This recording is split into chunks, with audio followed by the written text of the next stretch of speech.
Next up is the City of Las Vegas, City Council, Ward 6.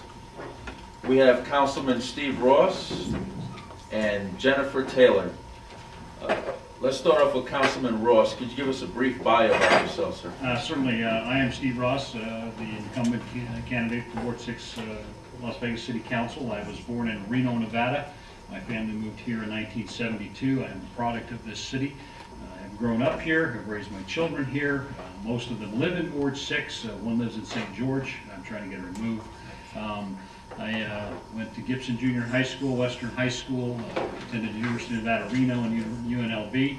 I am a 20-year veteran of the International Brotherhood of Electrical Workers. I'm a master electrician.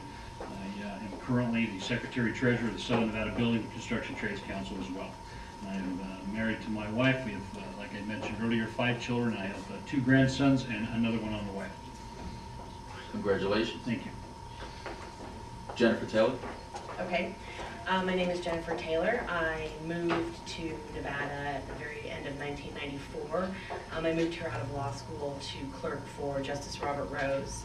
I come from a family of veterans on my mom's side and people interested in social justice on my dad's side. My father was a civil rights attorney, and then he became a law school dean, and he committed his career in legal administration to ensuring that legal education was open to everybody, not just the privileged and the wealthy.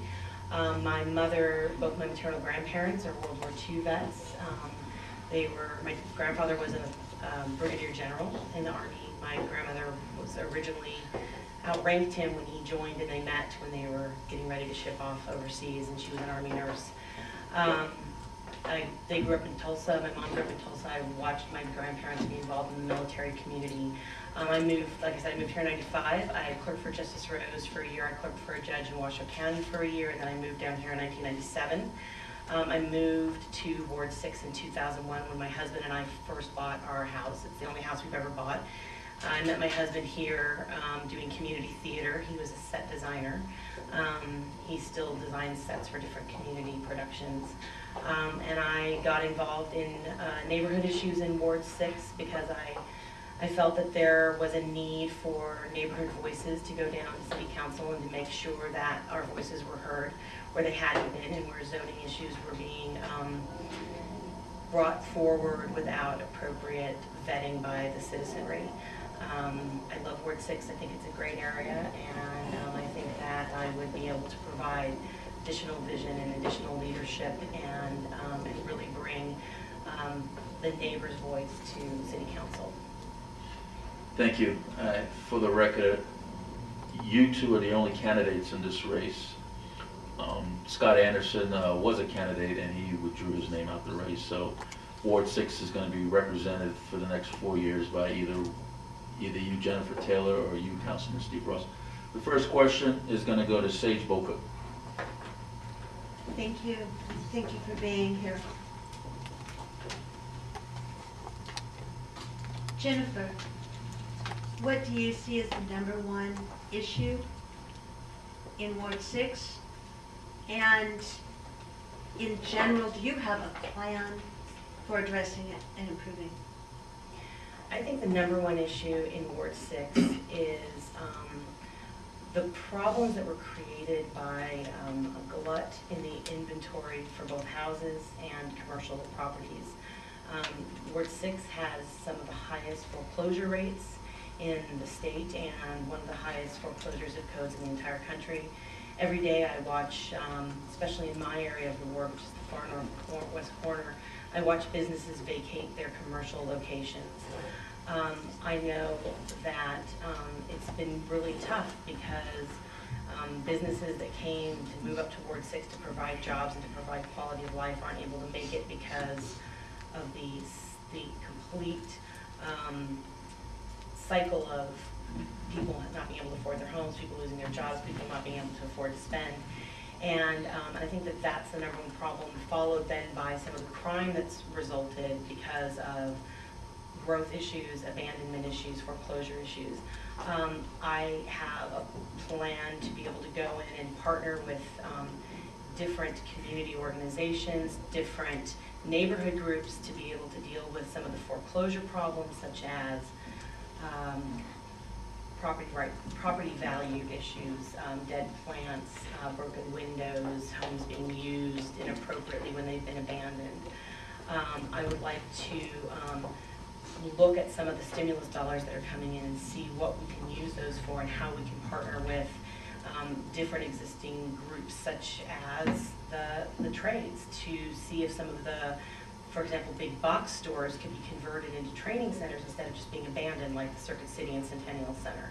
I want to really reach out to all the different organizations, public, private, community, and we all need to sort of stand together and wrap our heads around what we can do to get the houses stabilized, protect our property values, protect our quality of lives, and bring businesses back into this increasing area of abandonment. Don Wilbright. Yes, sir. This question is for you, Mr. Ross. Being that you're on the board, I talked a little bit earlier about tax abatement and tax deferment. There was a piece of property that was downtown that actually was sold for around $25 million when it was appraised for over $50 million. And I believe the P&Z board had even recommended that the council not take that bid. And there was a big article in the paper about it, and I was kind of wondering what your feeling is as far as why would the city sell a piece of property for less than half its value? Part of our redevelopment efforts in the city of Las Vegas are encouraging businesses to relocate. As witnessed already today, the growth of the downtown area has been phenomenal in the past several years because of that redevelopment effort and that redevelopment agency. It is an incentive, truly, to encourage people to relocate from other parts of the country to do business in the downtown area. The city of Las Vegas for several years in the downtown area was turning into blight. In fact, there are several areas that are still in that condition. And we are evaluating those areas right now to encourage growth and development, to encourage jobs, to encourage economy, so to speak. I'm unfamiliar exactly with what parcel you're referring to, but in the great scheme of things, that's the basic idea and concept behind trying to give those abatements or to encourage businesses to relocate in the downtown area. I don't recall exactly the amount of money that the World Market Center paid for the lot they've got there at Union Park.